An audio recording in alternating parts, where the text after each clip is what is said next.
I think the first step is to recognize and acknowledge that African health professionals, among other professionals, are knowledgeable and skilled. Sometimes you get into certain environments where it may not be said, but kind of implied that maybe from Africa you may be less knowledgeable or less skilled. But I think the first step is to acknowledge that we are equally knowledgeable and skilled, and then respect them as collaborators and not only as recipients of aid only. And this cuts across from implementation to research to grants writing. You're listening to Patterns and Meaning, a podcast by Seed Global Health.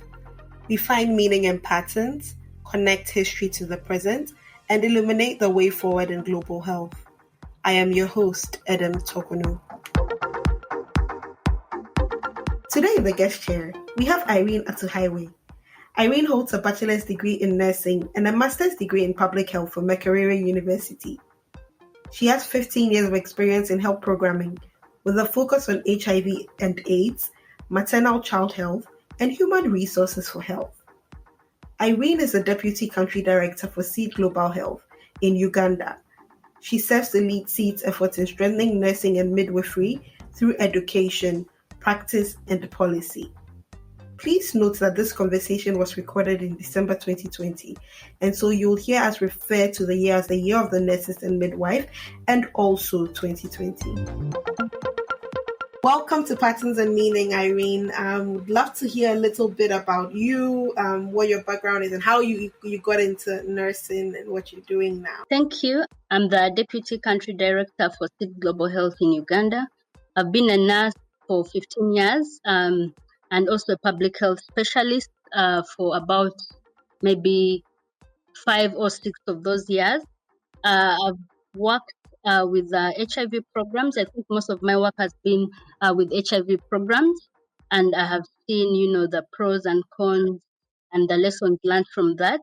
And now I have, for the past 5 years, I've been mainly working on health systems strengthening programs and human resources for health. After the year we've had with COVID-19 and 2020 being the International Year of the Nurse and Midwife, what has your experience as a nurse been? Yeah, so I could say that this year has been very, very challenging when we have a global pandemic, which has really challenged our health system. And on top of that, we have so many conditions, illnesses that really already strain our health system. So as a nurse who is not on the front line, my major concern has been, constantly worrying about my colleagues who are the front line. They've really served beyond the call of duty, and my heart is filled with warmth when I hear about the stories that, the success stories. However, I also understand that there are so many challenges. We have had health workers lose their lives fighting the pandemic on the front line. We've had health workers lack sufficient PPE, fatigue, and of late, the biggest issue has been mental and psychosocial stress of health workers. So as a nurse, much as I'm not on the front line, I thought that it would be good to contribute. So together with my colleagues, other nurse leaders from the Ministry of Health, from the academia, professional associations, Ministry of Education and Sports, we formed the Nurses Think Tank, Nurses and Midwives Think Tank, and we use this as an opportunity to advocate and fundraise for PPE for our colleagues on the front line. We also thought it would be good to have dialogue. This was a time of, a lot of stress and a lot of loneliness. So through webinars and dialogue sessions with midwives and nurses, we gave them the opportunity to share their experiences, to share their challenges, but at the same time to know that we are out here and we need to listen to them, and we will be taking their challenges and working on them. So that's what the year has been for me. How have those conversations with the nurses and midwives gone? What have been like the things that have come out of it? I think the biggest things that have come out has been, of course, the lack of PPE. That one is a global challenge. We all know that. But the stress, the amount of stress and mental health, what this pandemic has caused on health workers is unimaginable. most of the health workers were sharing that they feel stigmatized by fellow health workers, and because those, especially those who are at the front line working in treatment units for COVID, they felt that their colleagues were stigmatizing them, and they thought that they shouldn't interact with them because they are working in a specific area. And also the community has also stigmatized them. When they know that this person is a nurse working in this hospital, you find that so many people will fear to interact with the nurses because they think they are sick, they've gotten the infection from the hospital. And then also, of course, a feeling of not being heard. It's been, this has been a constant challenge, but I think it's been amplified during this time. So through this dialogue session, inviting leaders from the Ministry of Health, inviting mental health experts, as time went on, they started opening up and knowing that people are out there to listen to them. And I think it has had an impact. It may not have solved all the challenges, but at least they know that their leaders are there for them and listen to them and are willing to work on the challenges that they are facing. And with crises like COVID-19 and the daily health challenges like malaria, many African countries tend to rely on funding to strengthen our health systems. And so, in your experience, what are some of the issues that you have seen with this type of model where there's something like there's a big crisis and then there's some funding put into a country to help strengthen the system? What have you seen as the issues that have come up with this type of model, and what can we do to address these issues? Yeah, indeed, this is accurate. For a country like Uganda, we have 60%, almost 60% of funding for healthcare being donor funded. And according to World Health Organization status of health financing in the African region, all countries were spending less or equal to 7% of their GDP. And you find that this is really, really low. So when you have a lot of funding, a lot of your healthcare being funded by international funding or donors, you definitely they'll set the agenda. And you find that many times they have their priorities. All donors, I think it would be naive of us to think that donors don't have priorities. They do have. And so this will be what will be brought to the front line. Sometimes they may align, we may be lucky and they align with what the needs are. Like in the case of HIV, we know that that was a big, big need. So having donors have that as a priority, it kind of aligned with our needs. But there are times where they don't align. And another challenge is that most of these programs are funded for 5 years. You find that 5 years is a short time to be able to create lasting impact. And you find that the first year they'll use it mainly to set the ground, do a lot of preparations, and implementation can start like in the second or third year. So really you find that the time of implementation is about 2-3 years, and at the end of that, the program has closed. So this is not enough time to create impact on communities. So to address this, I think Africa as a continent, all our governments, we should put our governments to task and ensure that they increase their expenditure on health and health systems. I think with COVID, we've seen that this is possible because COVID affected the whole world. There wasn't any specific funding that came to fight the pandemic because the USA had they were also grappling with COVID. Europe is also grappling with COVID. Asia same. So it has given us hope and evidence that our governments can be able to increase their expenditures on health. So I think we should take this up and hold our governments accountable and ensure that they increase their expenditure. And once you have like a certain level of expenditure, you come to the negotiating table with something. So you're able to change the narrative, you're able to set the agenda, you're able to say, no, this is maybe not a priority for us, but rather this. So I think without our governments increasing their expenditure, I don't think they can be able to change this narrative.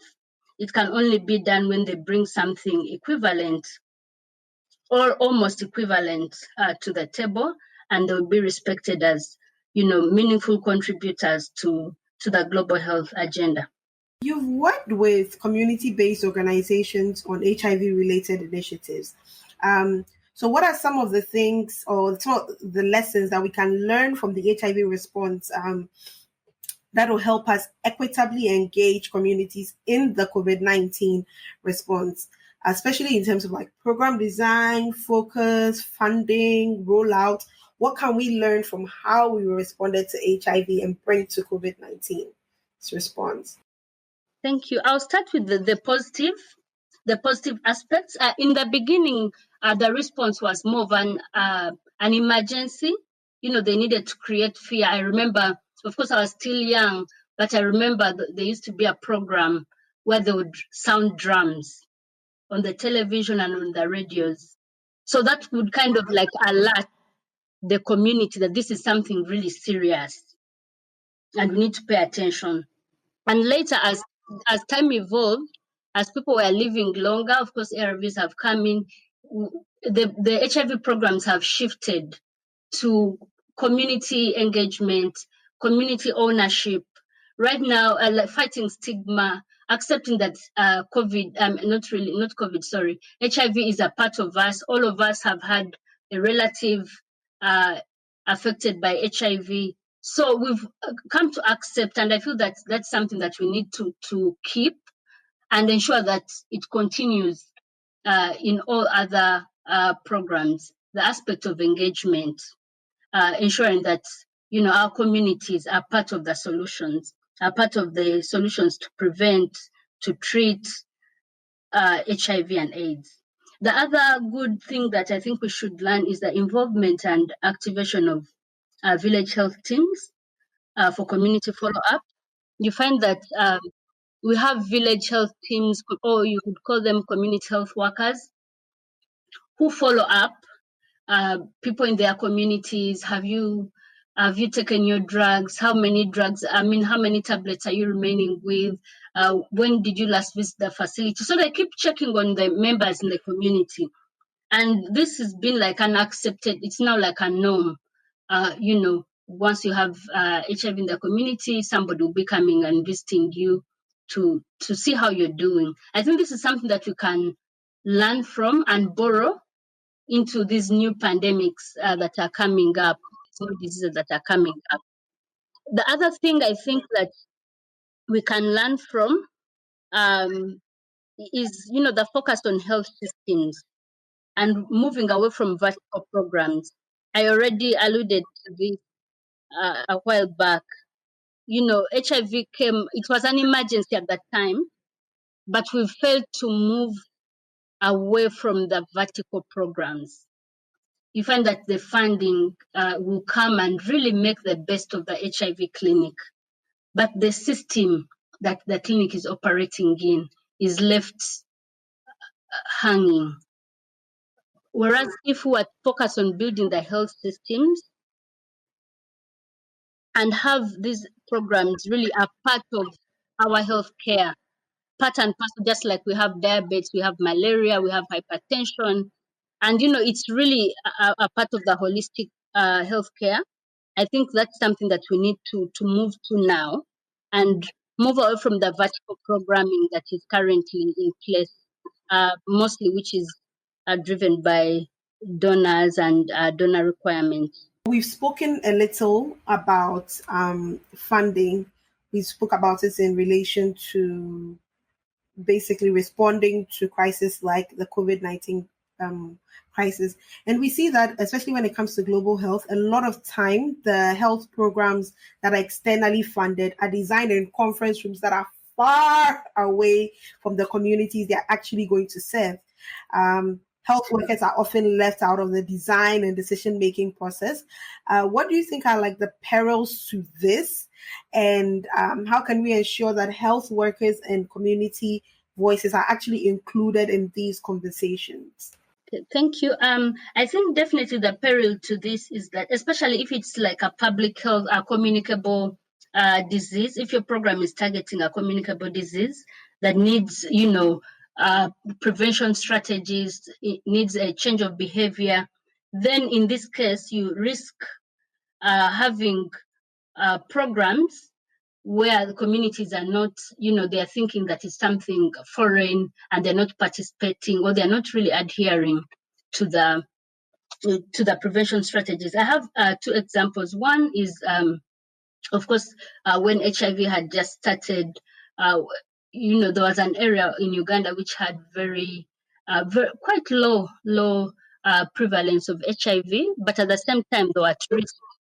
But you find that because most of these programs were designed from Kampala, which is the capital, when they went to the villages, like people are not taking up these strategies. They were giving people condoms, they were not using them. Some of the condoms were not fitting, that kind. So you leave out really the most important aspect of your program, which is the community that you're going to serve. The other example I can give is the most recent with the COVID pandemic. We find that also this, in the beginning, it was really handled centrally, and communities were not as involved because it was like an external. We are focusing on borders, we are focusing on international procedures that are coming up, lockdowns, wearing masks. All these were they were kind of like international guidelines by the World Health Organization, CDC, and our governments were adopting these, but they were doing them centrally.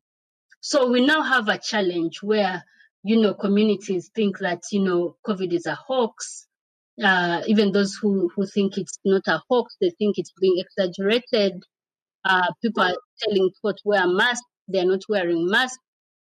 You find that all the prevention strategies required kind of go outside our norm and culture.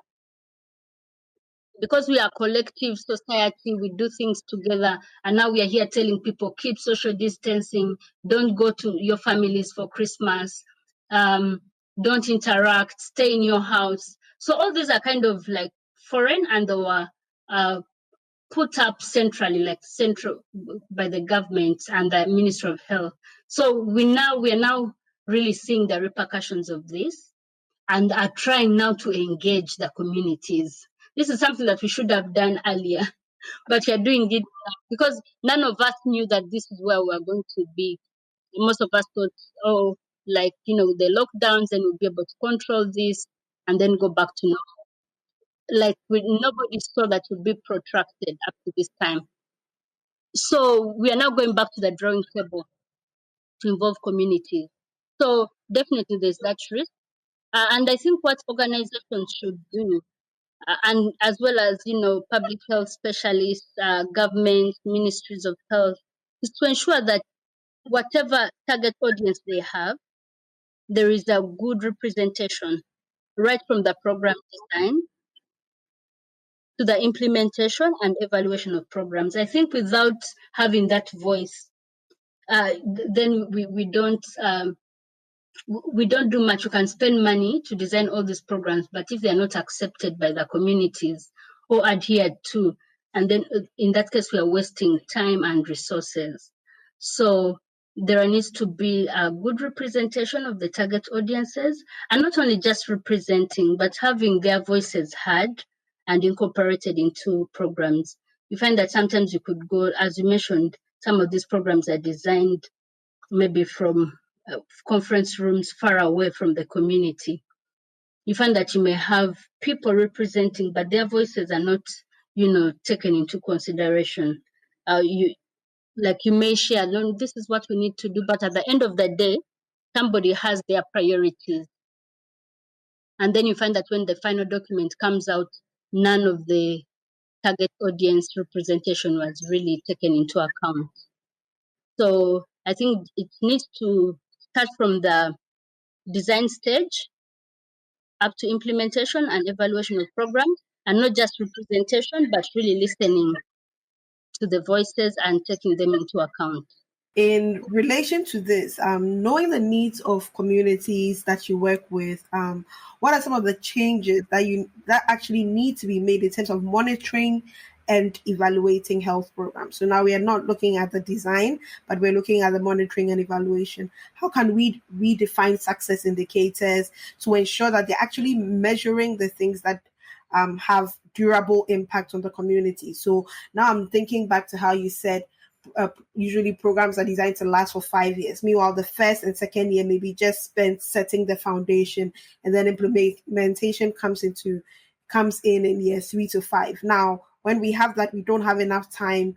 So if you are measuring and monitoring something like that, I don't know how much data you're going to collect. So now, what are the key changes that we can make in terms of monitoring and evaluating to ensure that we actually measuring something that has durable impact?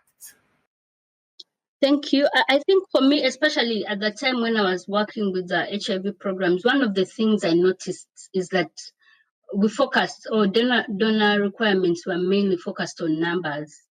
You find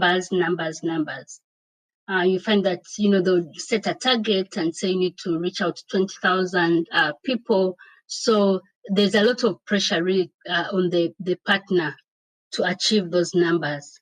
I think while the numbers are important, I think we need to, I don't know, I can't say put less focus on them, because I know they're important, but also have, a qualitative aspect of programs, and ensuring that these stories reach the donors or reach like a wider audience, stories of impact, because most of these programs really come in to make a change in someone's life, make a change in lives of communities. So what do we get from saying, let's say 20,000 people were tested?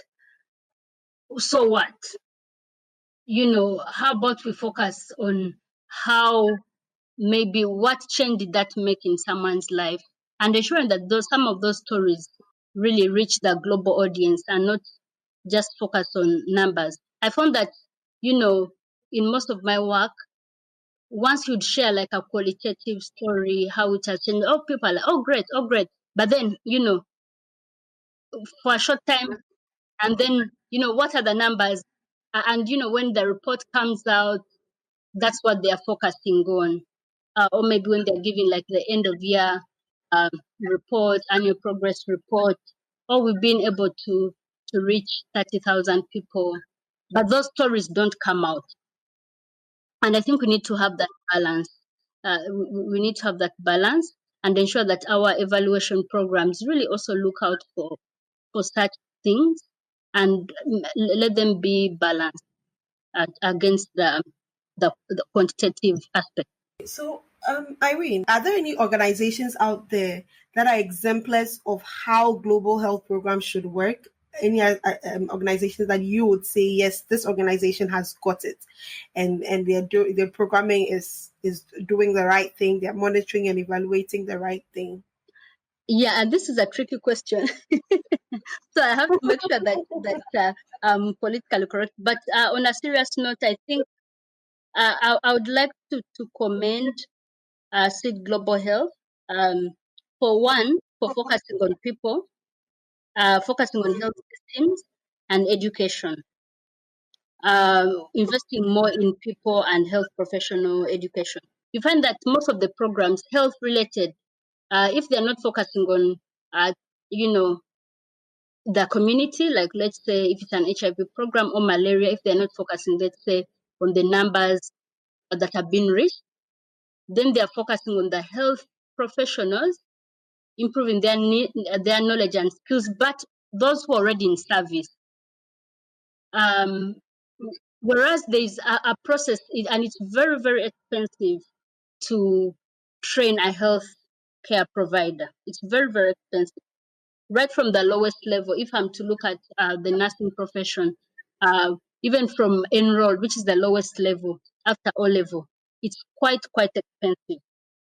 So I think the fact that Seed Global Health is coming up over the past 7 years to focus on, health professionals before they become health professionals, we need to start investing in that, and also ensure that during that process they're equipped with the right knowledge, the right skills, to be able to serve their communities. So I think that is commendable, and it's one of the things that really attracted me to work with SEED.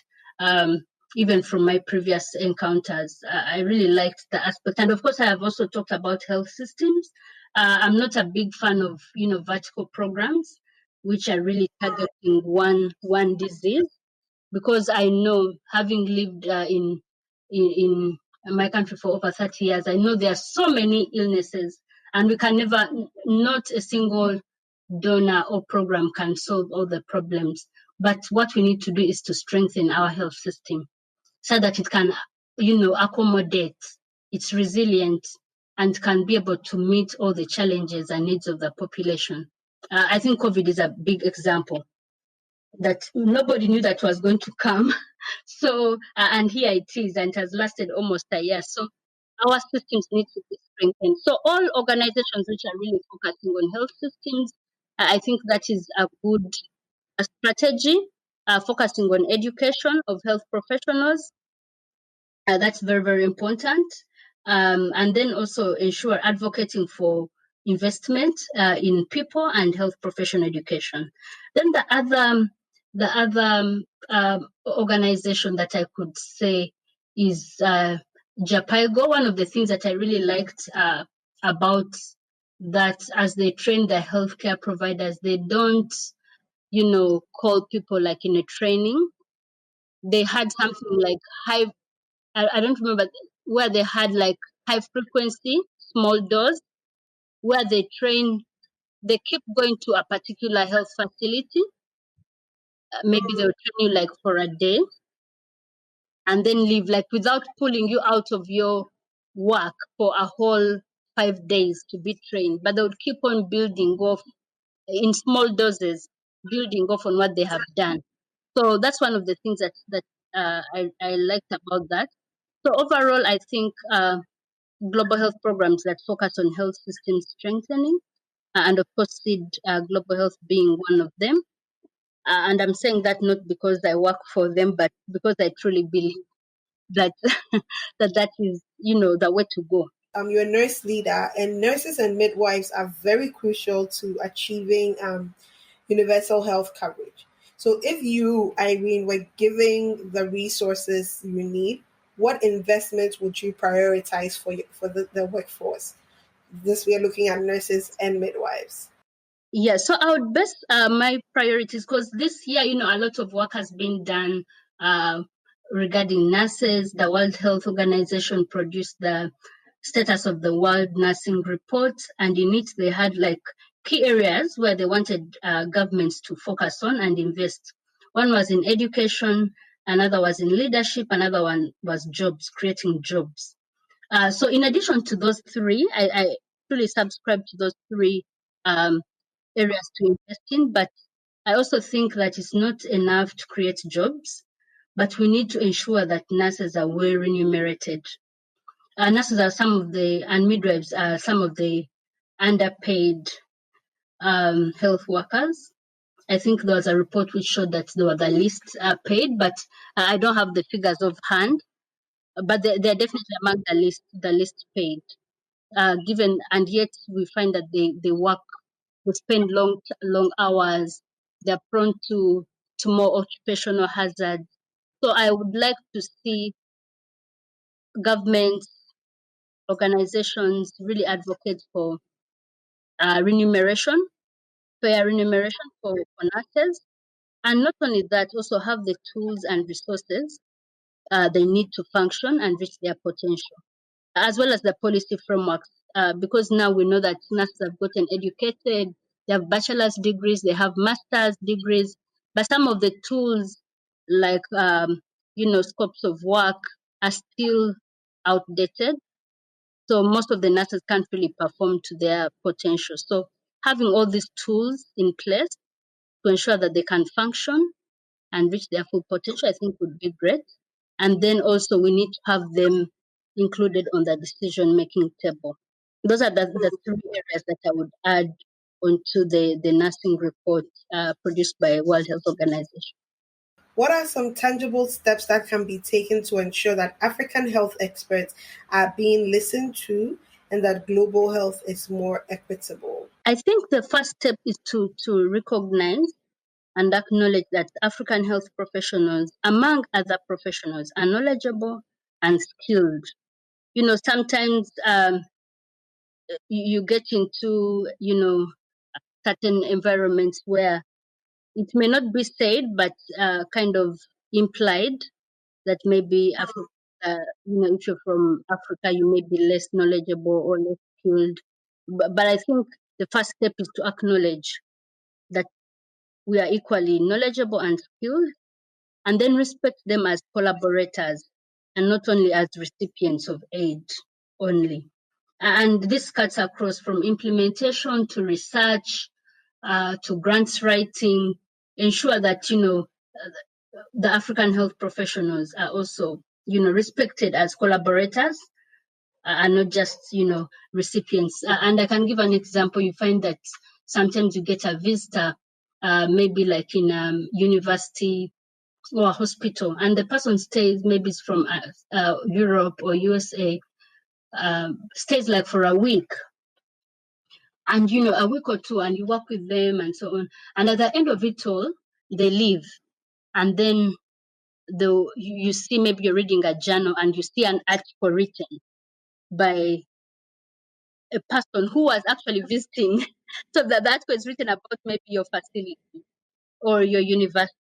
So I think that comes out of a lack of respect for health professionals, African health professionals, as collaborators. We are only seen as recipients, or they'll come to teach us how to do this, come to do this. But there are few exceptions, but I think on a general, there's still that tendency. Then the other thing would be to involve them in health programs. As I mentioned, not just involving and listening to them, but ensuring that their views are respected and taken into consideration because they best understand their community. There are times when you give a view and maybe your colleagues who are not from your country will say, oh, that's great. But at the end of the day, it's like, that wasn't considered. Yeah, so we need to make sure that we respect them, respect their views, and have them incorporated in whichever programs we may be having. Yeah, and if they have different alternatives, engage them in discussion to see that these alternatives are also incorporated.